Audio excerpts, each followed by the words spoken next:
My sister told the loan officer I was just the one who drives her, and the man behind the desk looked up from my paperwork and went pale enough that his pen stopped moving. She didn't even glance at me. She was too busy explaining to him that I'd never held a real job, that I was the family's perpetual disappointment, the one who still needed rides places at 38 years old. She said it warmly, like she was doing me a favor by being honest. The loan officer's eyes moved from her face to the folder open in front of him, then back to me, and something shifted in his expression that I'd seen maybe 4 times in my life, the look of someone realizing they're in the room with someone they shouldn't underestimate. He stood up.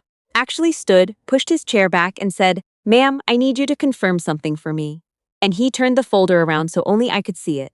My sister kept talking. She didn't notice that the room had changed temperature. But before I tell you what was in that folder, and what she did when she finally understood what I'd built without telling a single one of them, you should know it took less than 4 minutes, in a glass-walled office on the 9th floor of a bank building in Charlotte, for 31 years of being invisible to end. Stick around, because what happened to my family over the next 6 weeks is something none of them saw coming, and some of you are going to recognize pieces of your own life in this story.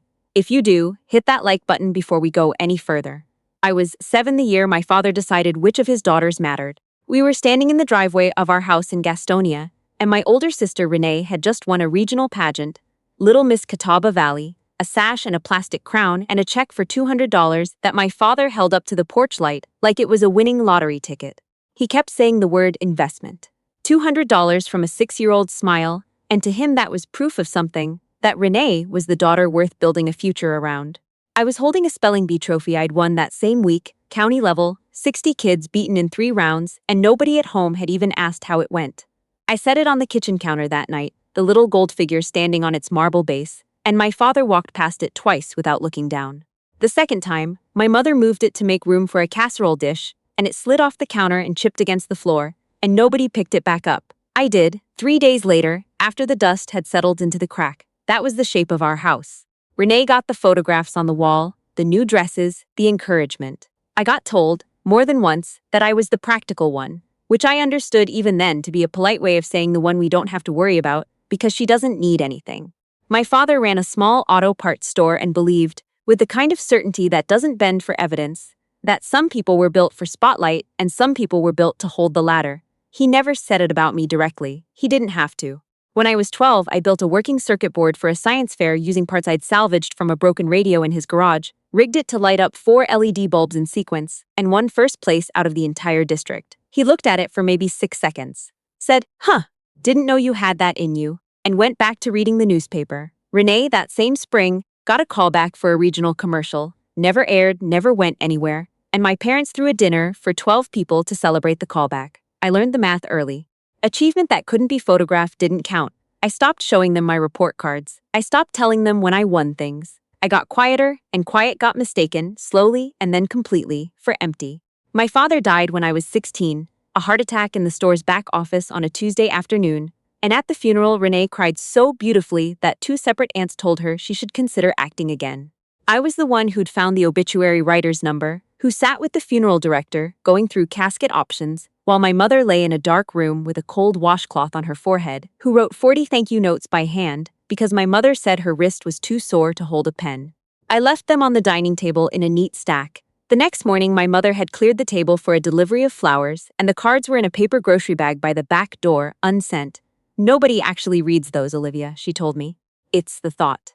At 18, I got a full academic scholarship to North Carolina State for electrical engineering, top of my class, a portfolio of independent robotics projects that had impressed 3 separate faculty reviewers enough that they waved me past the waitlist.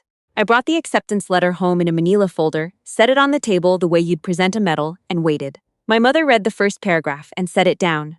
"Engineering," she said, like the word itself tasted bad. "Well, I suppose somebody has to fix computers." Renee, eating cereal across the table, didn't even look up. "Good for you," she said, in the flattest voice a person can produce 2 words in. I didn't argue. I'd already learned that arguing in that house was like shouting into a closed jar. You just used up your own air. I folded the letter back into its envelope, and I made a decision standing in that kitchen that I didn't fully understand the size of until decades later. I would stop trying to be seen by people who'd already decided not to look. I would build something instead, quietly, somewhere they couldn't reach it, and I would let it speak for itself someday, if it ever needed to speak at all. I went to state. I graduated in 3.5 years instead of 4, because I was also working 20 hours a week at a campus computer lab, troubleshooting hardware for professors twice my age who started asking me, by my second year, to sit in on their actual research. One of them, a systems engineer named Dr. Halverson, pulled me aside the spring before I graduated and told me I had an instinct for failure points, for finding the place in a system where everything was about to break before it broke. He said most engineers spend a career developing that instinct. I'd apparently shown up with it. I didn't go work for a defense contractor or a flashy startup. I went somewhere quieter. A mid-sized company in Raleigh that built fail-safe control systems for water treatment plants and regional power grids, the unglamorous infrastructure that keeps 3 million people's lights on and water running and that nobody thinks about until it doesn't work. I was good at it. I was better than good. By 26, I was leading a team. By 30, I'd patented a fault detection algorithm that the company licensed out to 4 other utilities. And they gave me a number with a comma in it as a bonus, and I sat in my car in the parking garage and cried, not from joy exactly, more from the strange, hollow disorientation of being rewarded enormously for the exact qualities that had made me invisible at home. I told my family I did something with computers for the power company. That was the whole sentence I gave them for over a decade. My mother nodded the way you nod at a stranger explaining their job on an airplane. Renee never asked a follow-up question in her life. Renee, meanwhile, had become what our family liked to call a businesswoman, which meant she'd opened a boutique event planning company in Charlotte with money my mother had quietly funneled her from my father's life insurance. Money that, I'd later learn, had actually run out within 4 years. The business propped up since then on a rotating cast of loans, family contributions, and a husband, Dale, who sold commercial real estate and talked about his deals the way other men talk about their fantasy football teams, with a confidence that outpaced every actual outcome. The asking started small. A few $100s here framed as, just till the Hendricks wedding deposit clears, then a car repair. Then, when Renee's business nearly collapsed during a slow year, $11,000 that I wired without telling her I'd had to liquidate part of an investment account to do it, because she called crying, using the particular tone of voice she'd been using on our mother since she was 4 years old, the one that made adults scramble. I want to be honest about something. Because I think people watching this assume the version of me who let this happen for years was weak. And that's not quite right. I wasn't weak. I was strategic in a way that, in hindsight, I'm not proud of. I had decided, somewhere around age 16, that love in my family was a transaction I'd lost, and the only currency I had left was usefulness. If I couldn't be the daughter they were proud of, I could at least be the daughter they couldn't function without. I told myself that was its own kind of power. It took me a very long time to understand it was just a more sophisticated kind of disappearing. Over the better part of a decade, between Renee's business shortfalls, my mother's mounting credit card debt, she developed, in her 60s, an expensive habit of buying things on home shopping channels and forgetting she'd bought them, and a down payment loaned to Renee and Dale for a house in a neighborhood considerably nicer than mine. The number I'd quietly funneled into my family came to just under $300,000. I know the exact figure because I'm an engineer. I track everything. I have a spreadsheet. Nobody in my family had any idea where the money was coming from. They had decided, collectively, without ever discussing it, that I was the responsible sister who'd ended up in some mid-level IT job, drove a practical Honda, never had anything interesting to talk about at holidays, and this is the phrase my mother actually used to a cousin once, not realizing I was in the next room, just lucky she's so frugal, because Lord knows she's not going anywhere. Thanksgiving 2 years ago was the dinner that planted the seed of everything that followed. Dale had closed what he called the biggest deal of his career, a commercial lease he wouldn't stop describing in numbers that, even with my background, sounded inflated past plausibility. He stood at the head of my mother's table, Renee's house, technically, but my mother always sat at the head, and Dale had simply claimed the other end like he'd been born to it, and announced that he'd been personally consulting with someone he called a guy high up at Hendricks & Pace, dropping the name of a regional engineering and infrastructure firm, the way other men drop the names of golf courses. He calls me, Dale said, refilling his wine, when he needs somebody who actually understands risk. I sat there with a fork halfway to my mouth, because Hendricks & Pace was the firm that had, 6 months earlier, licensed 2 of my fault detection systems for their regional grid contracts. I had been on 3 calls with their senior engineering staff that very month. I knew exactly who ran risk assessment over there. It was not Dale. Nobody at that table noticed my face change. My mother reached over and squeezed Dale's forearm like he'd just landed the moon. Renee beamed at him with the specific pride of a woman who has decided her husband's fictions are simply facts that haven't happened yet. My mother turned to me at one point, I remember this with total clarity, and said, "It's nice that Dale has people who respect his mind. You should find a job where people actually need you for something, Olivia. It's good for the spirit." I said nothing. I'd gotten very good, over 20 years, at the specific kind of silence that looks like agreement but is actually just triage. Deciding a fight isn't worth the blood it would cost. I went home that night and didn't sleep, not from anger exactly, more from a slow, cold recalibration, the feeling of watching a number tick over on a counter you didn't know you were keeping. The detonator, though, wasn't Thanksgiving. It was 3 months later, in February, when Renee called me, not crying this time, businesslike, the tone she used when she'd already decided I'd say yes, and told me she and Dale needed $40,000 within 10 days for a building down payment, an incredible opportunity, she said.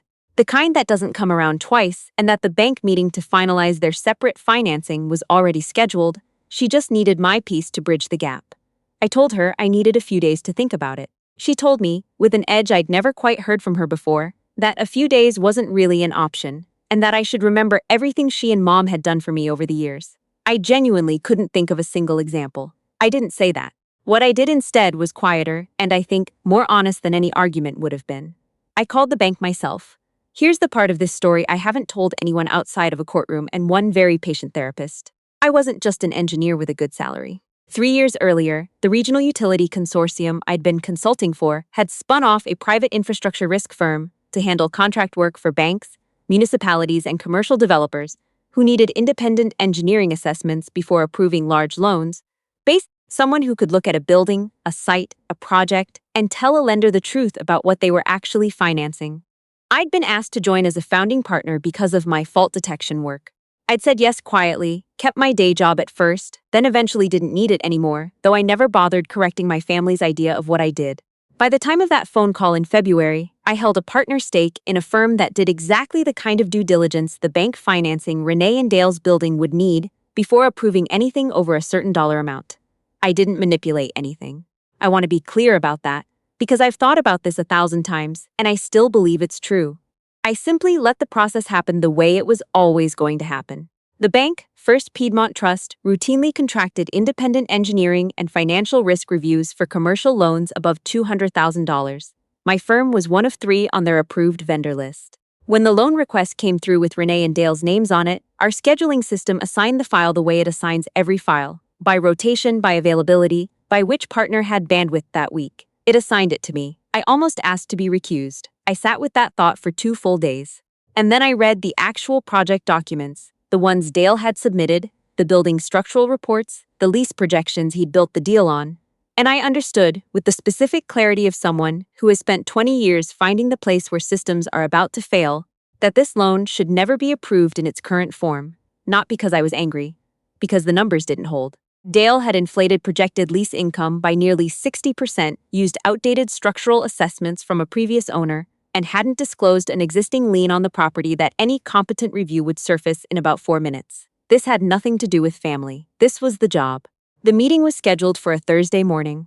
I told Renee, when she called to confirm I was sending the $40,000, that I'd be tied up that morning with a work thing, and that I'd call her after. She didn't ask what the work thing was. She never did.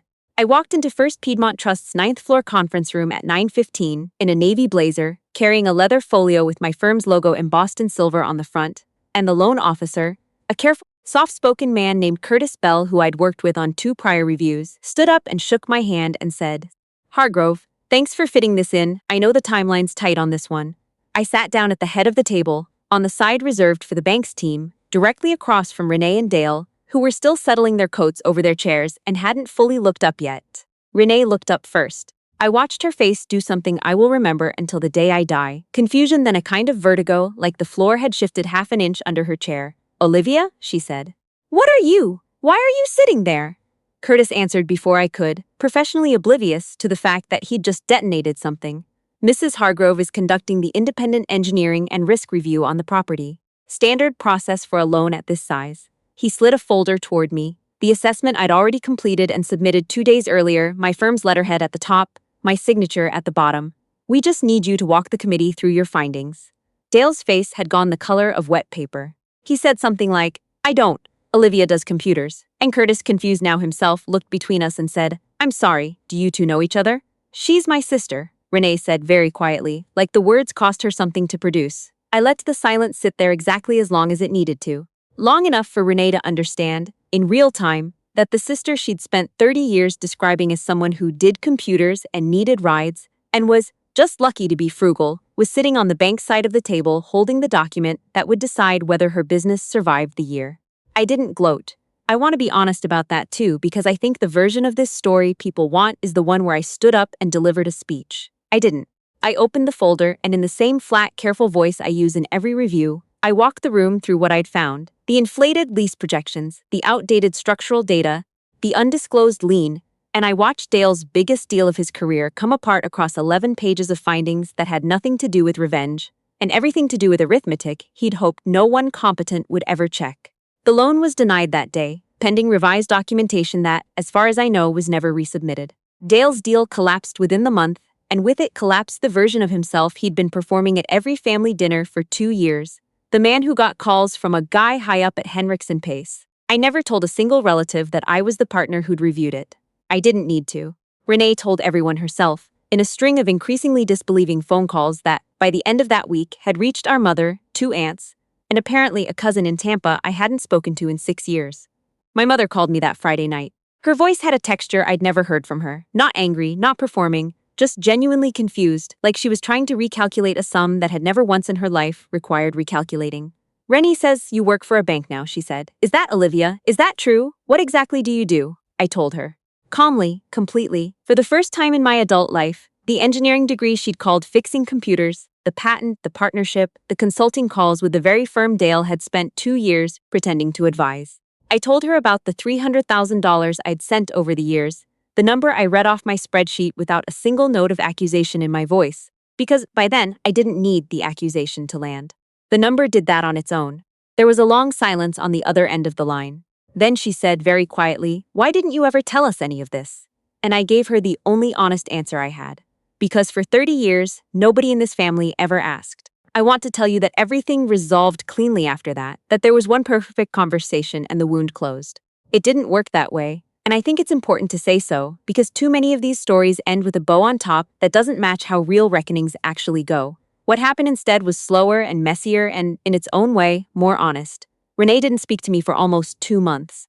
I let her have the silence. I understood it, even. It's a particular kind of grief, finding out the person you'd quietly built your whole identity against. I'm the successful one, she's the careful one, was never the smaller story to begin with. Dale's business never fully recovered from that February. He eventually took a salaried position at a different firm, considerably less impressive than the one he used to describe at dinner tables. And to his credit, the few times I've seen him since, he's never once mentioned Henricks and Pace again. My mother surprised me. 6 weeks after that phone call, she asked if she could come see where I worked. I almost said no. I'd spent so long being the daughter nobody asked about that I didn't entirely know what to do with someone finally asking.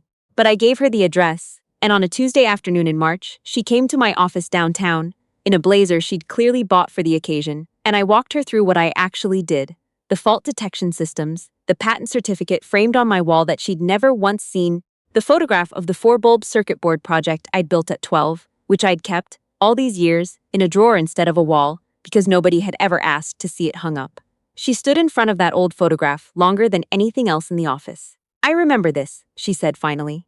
"Your father said you had a good hand for wiring." I told her he'd never said that to me. She got quiet, and then she told me something I hadn't known, that the night of that science fair, after I'd gone to bed, my father had sat at the kitchen table with the project's printed program for almost an hour, reading the judge's comments over and over, and told her, not me, not ever me, that he thought I might end up doing something extraordinary. He just never figured out how to say it to my face instead of hers. It didn't undo 30 years.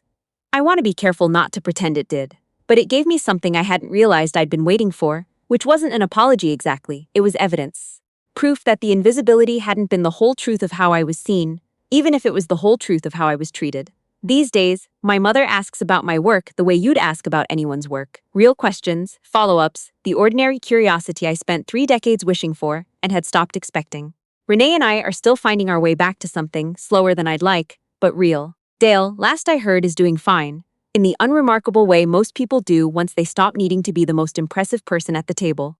And me, I still keep the spreadsheet, though it doesn't track outgoing transfers anymore. Now it tracks something else. Every time someone in my family asks me a real question about my life and waits to actually hear the answer. It's a short list still, but it's growing, and for the first time since I was 7 years old standing in a driveway holding a chipped trophy nobody wanted to look at, it's a number I don't mind keeping.